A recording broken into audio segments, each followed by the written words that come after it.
Hello बच्चों, I am doctor Atula from doctor Atula's house of biology. आज हम टेकअप कर रहे हैं क्लास 11 का केमिकल कोऑर्डिनेशन एंड इंटरेक्शन। इस चैप्टर के अंदर हम बात करेंगे एंडोक्राइन सिस्टम की। आपको पता है कि नर्व्स जो हैं, नर्वस सिस्टम जो है हमारा, वो सारा कोऑर्डिनेट करता है कि किस तरीके से सारी informations to and fro transfer होंगी। बट इसकी एक लिमिटेशन है कि हर जगह जो है वो नर्व्स के थ्रू इनोवेटेड नहीं है और हर टाइम पे नर्वस सिस्टम नहीं एक्ट कर सकता। वो फास्ट है बट थोड़ी ड्यूरेशन के लिए काम करता है। तो जो बाकी की सारी इंफॉर्मेशन होती है एंड सारा का सारा सिस्टम का जो मेथोडिक मूवमेंट्स चलनी हैं वो चलती हैं केमिकल कोऑर्डिनेशन के through, that is through hormones.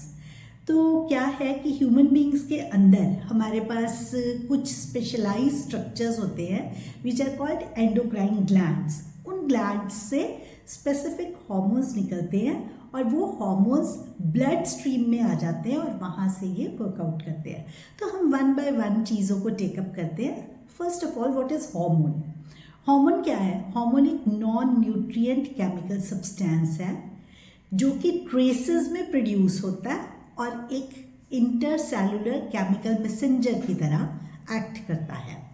तो कुछ ग्लैंड्स हैं जो कि हार्मोन्स को रिलीज करती हैं, उनको बोलते हैं डक्टलेस ग्लैंड्स, क्योंकि इसमें से जो हार्मोन्स प्रोड्यूस होते हैं वो डायरेक्टली ब्लड में पोर इन होते हैं। इंटरेस्टिंगली वो जहाँ पर प्रोड्यूस होते हैं वहाँ पर यूटिलाइज नहीं हो रहे, मतलब एक जगह से वो रिलीज हुए और दूसरा जो है वो टारगेट ऑर्गन है। तो ब्लड स्ट्रीम के थ्रू वो टारगेट ऑर्गन तक रीच करते हैं और वहाँ पर जाकर वो उसका डिजायर्ड इफेक्ट प्रोड्यूस करते हैं। कुछ तो हमारे पास स्ट्रिक्टली एंडोक्राइन ग्लैंड्स हैं, लेकिन इनमें से एक मेंशन हम करेंगे पैनक्रियाज का, which is exo as well as endocrine. Exocrine है मीन्स एंजाइम्स प्रोड्यूस करता है, एंडोक्राइन मीन्स कि वो हार्मोन्स की प्रोडक्शन करता है। तो ऐसी ग्लैंड्स को हेट्रोक्राइन ग्लैंड्स कहते हैं। कुछ ऐसे ऑर्गन्स हैं जैसे किडनी है, हार्ट है, बेसिकली वो हार्मोन प्रोड्यूसिंग या एंडोक्राइन ग्लैंड्स नहीं हैं, लेकिन अपने प्राइमरी फंक्शन के साथ साथ वो हार्मोन्स की प्रोडक्शन भी करते हैं। इसी तरह से जीआईटी भी इसी कैटेगरी में फॉल करता है, क्योंकि वहाँ पर भी गैस्ट्रिक एंजाइम्स भी प्रोड्यूस हो रहे हैं, साथ ही साथ वो डाइजेशन का प्रोसेस भी कैरी आउट कर रहा है। तो अब हम टेकअप करते हैं ह्यूमन एंडोक्राइन सिस्टम को। अगर हम देखें कि एंडोक्राइन्स और जो ग्लैंड्स हैं और हार्मोन्स हैं जो कि अलग अलग पार्ट्स में प्रेजेंट है और हार्मोन्स प्रोड्यूस करते हैं, तो उस पूरे को मिला के हम एंडोक्राइन सिस्टम बोलते हैं। तीन चीज़ें हैं जो हमारे पास ब्रेन में है। इसमें है hypothalamus, pineal body and pituitary. इसके अलावा थायराइड ग्लैंड गले के अंदर, थायराइड के ऊपर ही प्लेस्ड है 2 pairs of parathyroid gland. Thymus gland just heart के ऊपर वाली साइड पे मीडियस्टाइनल स्पेस में, और किडनीज के ऊपर suprarenally placed are adrenal glands and depending upon, अगर मेल है तो उसमें टेस्टिस, अगर फीमेल है उसमें ओवरी की प्रेजेंस होती है। तो ये हमारे पास एंडोक्राइन ग्लैंड्स है हमारी अलग अलग जगह पे। इसके अलावा अभी जैसे हमने डिस्कस किया था जीआईटी है, और इसके साथ ही साथ हमारे पास पेनक्रियाज हो गया एंड किडनी, हार्ट, ये हो गए हमारे पास एडिशनल। इसके अलावा ना कुछ छोटी छोटी जगहों से, जैसे कि अलग अलग लोकली प्लेस्ड हार्मोन्स होते हैं, उनको हम बोलते हैं प्रोस्टाग्लैंडिन्स। तो ये हम अभी वन बाय वन टेकअप करेंगे। तो स्टार्ट करते हैं हाइपोथैलेमस से। हाइपोथैलेमस इस केस में सुप्रीम कमांडर है। सुप्रीम कमांडर क्यों बोलते हैं? क्योंकि हाइपोथैलेमस एक कंट्रोलिंग सेंटर है। इसके अंदर जो न्यूरॉन्स प्रेजेंट होते हैं, वो न्यूरॉन्स अपने में से कुछ रिलीजिंग हार्मोन्स और इनहिबिटिंग हार्मोन्स को सिक्रीट करते हैं। ये जो रिलीजिंग फैक्टर्स या हार्मोन्स हैं, ये एक्सॉन्स में से पास होते हुए पिट्यूटरी तक पहुंचते हैं। तो पिट्यूटरी ग्लैंड जो है उसके पास 2 लोब्स हैं, anterior lobe and posterior lobe. Intermediate lobe भी है, अभी हम डिस्कस करेंगे बाद में। तो बेसिकली अगर हाइपोथैलेमस से एंटीरियर लोब ऑफ पिट्यूटरी तक सारे हॉर्मोन्स ने या रिलीजिंग फैक्टर्स ने रीच करना है तो वे फॉलो करते हैं पोर्टल सिस्टम को। पोर्टल सिस्टम क्या होती है? विच starts with capillary and ends in capillary. तो एक ऑर्गन से दूसरे ऑर्गन तक ये ट्रेवर्स करता है पोर्टल सिस्टम। जैसे पोर्टर सामान ले जाने वाला होता है तो इसी तरह ये चीज़ों को कैरी करता है। आपने हेपाटिक पोर्टल सिस्टम और रीनल पोर्टल सिस्टम कवर किया हुआ है ये। तो अब क्योंकि ये पिट्यूटरी तक जा रहा है तो पिट्यूटरी का दूसरा नाम होता है हाइपोफाइसिस। उससे नेम इसका इंट्रोड्यूस होता है हाइपोफाइसियल पोर्टल सिस्टम। तो हाइपोफाइसियल पोर्टल सिस्टम के थ्रू हाइपोथैलेमस से एंटीरियर लोब ऑफ पिट्यूटरी तक सारे हॉर्मोन्स रीच करते हैं। इसी तरह से हाइपोथैलेमस में से रिलीजिंग और inhibiting factors intermediate lobe of pituitary and posterior lobe of pituitary तक भी जाते हैं। तो इसमें एक इंटरेस्टिंग चीज़ ये है कि जो पोस्टीरियर लोब ऑफ पिट्यूटरी है ना, वो कुछ भी सिंथेसाइज नहीं करती। हाइपोथैलेमस के न्यूरॉन्स, न्यूक्लियाई जो हैं वो सिंथेसिस करते हैं वहाँ पर दो हार्मोन्स का। वो दोनों hormones stored and released by pituitary gland होते हैं। तो वापस चलते हैं हाइपोथैलेमस पर। हाइपोथैलेमस से दो तरह के फैक्टर्स या हार्मोन्स रिलीज होते हैं, releasing factors and inhibiting factors, या releasing hormones and inhibitory hormones. तो फर्स्ट हार्मोन जो रिलीज है दैट इज ACTH-RH। यहाँ पर आपको हर चीज़ की एब्रीविएटेड फॉर्म की फुल फॉर्म भी याद करनी है। तो ACTH stands for adrenocorticotropic hormone. तो ये एड्रिनल ग्लैंड से ACTH रिलीज होगा। तो कहाँ से होगा? तो एड्रीनोकॉर्टिकोट्रोपिक हार्मोन का रिलीजिंग फैक्टर हाइपोथैलेमस से पिट्यूटरी तक जाएगा। फिर वहाँ से anterior lobe of pituitary ACTH release करेगी जो कि एड्रिनल कॉर्टेक्स तक जाएगा। वहाँ पर उसे स्टिमुलेट करने के लिए कॉर्टिकोस्टेरॉइड्स की सिक्रीशन करने के लिए। तो आप समझ गए, हाइपोथैलेमस ने जस्ट पिट्यूटरी को सारे ऑर्डर्स पास ऑन किए। पिट्यूटरी ग्लैंड फर्दर अलग अलग ग्लैंड्स को वो इंस्ट्रक्शंस देगी फर्दर हार्मोन्स की प्रोडक्शन करने के लिए। तभी हाइपोथैलेमस को सुप्रीम कमांडर एंड जो पिट्यूटरी ग्लैंड है उससे master gland, master endocrine gland बोला जाता है। तो वापस चलते हैं। First hormone ACTH-RH, second hormone is TRH, thyrotropin releasing hormone. तो ये थायरोट्रोपिन नाम से इंडिकेट होता है कि ये थायरोट्रोपिन क्या करेगा, आगे TSH, थायरॉइड स्टिमुलेटिंग हार्मोन की प्रोडक्शन करेगा जाकर एंटीरियर लोब ऑफ पिट्यूटरी में। तो आप देख रहे होंगे सारे मेजर फंक्शंस जो हैं, मेजर हार्मोन्स जो हैं वो एंटीरियर लोब ऑफ पिट्यूटरी से हैं। पोस्टीरियर लोब ऑफ पिट्यूटरी एक hormone, intermediate lobe of pituitary एक हार्मोन, और पोस्टीरियर लोब ऑफ पिट्यूटरी कोई भी हार्मोन सिक्रीट नहीं कर रहा, वो सिर्फ स्टोर एंड रिलीज कर रहा है to hormones which were originally secreted by hypothalamus. तो अब आप देख रहे हो, एक बार हाइपोथैलेमस की बात करते हैं, फिर पिट्यूटरी की बात करते हैं, फिर वो आगे क्या फंक्शन करेगी उसकी बात करते हैं। बुक ऐसे डिस्क्राइब नहीं करती, तो आप अगर इस तरीके से याद करोगे आपके लिए कम कॉम्प्लिकेटेड होगा।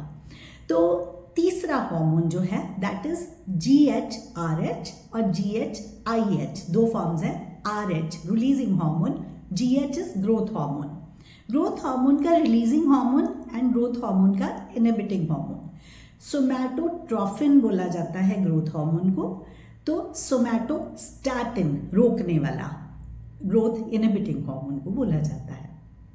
इसके बाद PRH prolactin releasing hormone, PIH prolactin inhibiting hormone.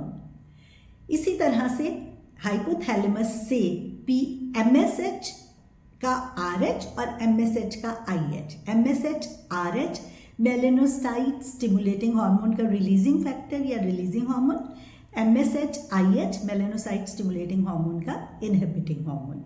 तो इनहिबिटिंग फैक्टर ये दोनों जाते हैं इंटरमीडिएट लोब ऑफ पिट्यूटरी तक, वहाँ पर जाकर ये MSH को की फॉर्मेशन को स्टिमुलेट या इनहिबिट करेंगे डिपेंडिंग अपॉन RH है या IH है।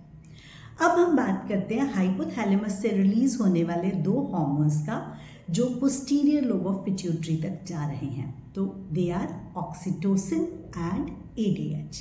तो oxytocin is milk ejecting hormone and as well as ये स्मूथ मसल्स को कंट्रैक्शन करने में हेल्प करता है, इसीलिए जब फीमेल प्रेग्नेंट होती है तो चाइल्ड बर्थ के टाइम पे यूट्राइन कंट्रैक्शंस के लिए ये हार्मोन रिस्पॉन्सिबल है।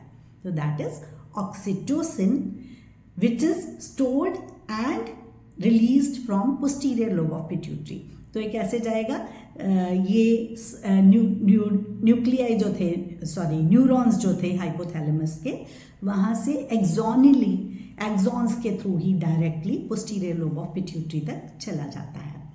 देन उसके बाद इसी का दूसरा hormone is ADH, anti diuretic hormone, या इसे वेजोप्रेसिन भी बोलते हैं। As the name indicates, vessels को प्रेस करेगा मीन्स ब्लड प्रेशर को जो है वो कंस्ट्रिक्शन करने से, वेजो कंस्ट्रिक्शन से ब्लड प्रेशर को रेज करेगा। एंड ADH का दूसरा इफेक्ट है ये condition resorption in distal convoluted tubule carry out करता है। तो वाटर और इलेक्ट्रोलाइट्स को ये एब्जॉर्ब करने में DCT में हेल्प करता है, जिसकी वजह से डायूरेसिस या यूरिन कम पास होता है। तो जब ADH की डेफिशिएंसी हो जाती है तो डायबिटीज इंसिपिडस हो जाती है। तो ये तो था जो हार्मोन्स हाइपोथैलेमस से रिलीज हो रहे थे। एक क्विकली एक पिट्यूटरी के हार्मोन्स की बात करते हैं। तो उससे पहले हमें पिट्यूटरी ग्लैंड का पता होना चाहिए। पिट्यूटरी ग्लैंड का दूसरा नाम है हाइपोफाइसिस। हाइपोफाइसिस क्यों है कि जैसे ना ये कैसे प्रेजेंट होता है कि बॉडी कैविटी, एक बोनी सी कैविटी है पिट्यूटरी ग्लैंड के लिए, उसे बोलते हैं सेला टर्सिका। ये अटैच्ड होती है हाइपोथैलेमस के साथ एक स्टॉक के साथ। तो hypophysis is pituitary. It is divided into two parts, adenohypophysis and neurohypophysis. Adenohypophysis जो है वो फर्दर दो पार्ट्स में डिविजिबल है, pars distalis and pars intermedia। जो न्यूरोहाइपोफाइसिस है उसी को हम पोस्टीरियर लोब ऑफ पिट्यूटरी भी बोलते हैं एंड पार्स नर्वोसा भी बोलते हैं। इसी चीज़ को न्यूरोहाइपोफाइसिस या पार्स नर्वोसा या पोस्टीरियर लोब ऑफ पिट्यूटरी, ये सिनोनिम्स हैं। दूसरी तरफ पार्स डिस्टालिस और पार्स इंटरमीडिया मिलकर एडिनोहाइपोफाइसिस बना रहे थे। Pars distalis is anterior lobe of pituitary, pars intermedia is intermediate lobe of pituitary. Hormones हम ऑलरेडी डिस्कस कर चुके हैं। 1 ACTH, एड्रीनोकॉर्टिकोट्रॉफिक हार्मोन। ये क्या करेगा, एड्रिनल ग्लैंड पे जाएगा और वहाँ पर जो ग्लूकोकॉर्टिकॉइड्स हैं, कॉर्टेक्स में के जो जितने भी हार्मोन्स हैं, ग्लूकोकॉर्टिकॉइड्स या सेक्स कॉर्टिकॉइड्स या मिनरलोकॉर्टिकॉइड्स, उनके रिलीज में हेल्प करेगा। दूसरा hormone TSH, thyroid stimulating hormone. बिल्कुल अपने में ही ये एक्सप्लेन होते हैं। Thyroid stimulating hormone as the name indicates, thyroid gland को स्टिमुलेट करेगा और वहाँ जाकर ये थायरॉक्सिन हार्मोन रिलीज करने में हेल्प करेगा। उसके बाद GH, growth hormone. Growth hormone growth of body parts के लिए रिस्पॉन्सिबल है।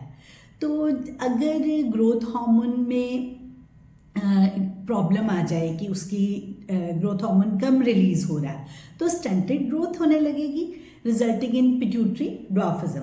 अगर एक्सेसिव हो जाए तो एडल्ट्स में स्पेशली क्या होता है, अदरवाइज तो पिट्यूटरी गाइगस इफेक्ट हो गया ना, जायजेंटिज्म हो गया। अगर एडल्ट्स में प्रॉब्लम हो जाए ना तो क्या होता है कि इनिशियली ना पता ही नहीं लगता कि उनको प्रॉब्लम हो रही है। तो लेटर ऑन सिम्टम्स आने लगते हैं, उसको बोलते हैं एक्रोमेगैली। जैसे फेस ब्रॉडन अप हो जाता है, फोरहेड बड़ा हो जाएगा, फिंगर्स एनलार्ज्ड हो जाएंगी ऐसे पर्सन की, तो मतलब बिगर साइज उसका नज़र आना शुरू हो जाता है। If untreated it can lead to death of the patient. तो क्योंकि डायग्नोसिस धीरे धीरे मतलब पता नहीं ना लगता, धीरे धीरे जब फेशियल एक्सप्रेशंस और फेशियल चेंजेस या फिंगर्स का साइज बड़ा होने लगा तब पता लगता है। उसके बाद अगला बात करते हैं हम GnRH, गोनेडोट्रोफिन रिलीजिंग हार्मोन्स, जो हैं हाइपोथैलेमस से प्रोड्यूस हुए थे। उन्होंने आकर एंटीरियर लोब ऑफ पिट्यूटरी को स्टिमुलेट किया। तो gonadotrophins as the name indicates gonads की एक्टिविटी के लिए रिस्पॉन्सिबल होंगे। तो pituitary gland in the influence of GnRH दो हार्मोन्स प्रोड्यूस करती है, one is FSH and second is LH। FSH is follicle stimulating hormone, LH is luteinizing hormone. तो since हमारे पास दो सेक्सेस है, मेल एंड फीमेल सेपरेट है, तो दोनों के फंक्शंस भी अलग अलग होते हैं। जैसे फॉलिकल स्टिमुलेटिंग हार्मोन अगर हम देखें तो मेल के अंदर स्पर्मेटोजेनेसिस में हेल्प करेगा, मतलब स्पर्म्स की फॉर्मेशन में। फीमेल के अंदर यही FSH फॉलिकल्स की ग्रोथ करेगा, मीन्स वो जो अल्टीमेटली ओवम बनना है उस फॉलिकल को ये साइज में बढ़ाएगा। LH की बात करें तो LH in males is called ICSH, interstitial cell stimulating hormone. तो LH भी बोलते हैं पर इंटरस्टिशियल सेल स्टिमुलेटिंग हार्मोन भी बोलते हैं। ये सिक्रीट करता है एंड्रोजेंस को। एंड्रोजेंस क्या है? मेल हार्मोन्स को एंड्रोजेंस बोलते हैं। तो major hormone is testosterone. Testosterone help करता है FSH के साथ मिलकर स्पर्मेटोजेनेसिस की, एंड टेस्टोस्टेरॉन ही रिस्पॉन्सिबल है for secondary male sexual characters. वो क्या होते हैं? बियर्ड की फॉर्मेशन, मुस्टैच की फॉर्मेशन, एडम्स एप्पल का बढ़ना, ब्रॉड शोल्डर्स का होना, होर्सनेस ऑफ वॉइस, ये सारे सेकेंडरी मेल सेक्सुअल कैरेक्टर्स होते हैं। मतलब वो कैरेक्टर्स जिनकी बेसिस पे हम मेल को फीमेल से रिकग्नाइज सेपरेट कर सकते हैं। अब बात करते हैं हम फीमेल के अंदर LH की। तो ल्यूटिनाइजिंग हार्मोन या LH फीमेल के अंदर ओवुलेशन के लिए रिस्पॉन्सिबल है। LH सर्ज आने से, मतलब राइज इन LH होने से ओवुलेशन होती है। What is ovulation? Graafian follicle is fully formed follicle, उसमें से ओवम का या सेकेंडरी oocyte का रिलीज होना इज कॉल्ड ओवुलेशन। तो ये मेंटेन करके रखता है कॉर्पस ल्यूटियम को, जो कि अल्टीमेटली फॉर्मेशन ऑफ प्रोजेस्टेरॉन करेगा। कॉर्पस ल्यूटियम क्या है? वो पील है, उसका जो बाहर वाला कवर है ग्राफियन फॉलिकल का, दैट इज कॉर्पस ल्यूटियम। तो ये पार्ट जो है वो हमारा LH कैरी आउट करता है। अब हम बात करते हैं PRL।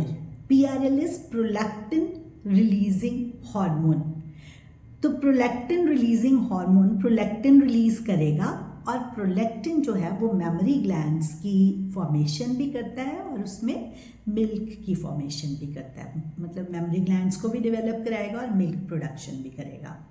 तो milk ejection is carried out by oxytocin, ये आपको याद रखना है, which was also child birth hormone released by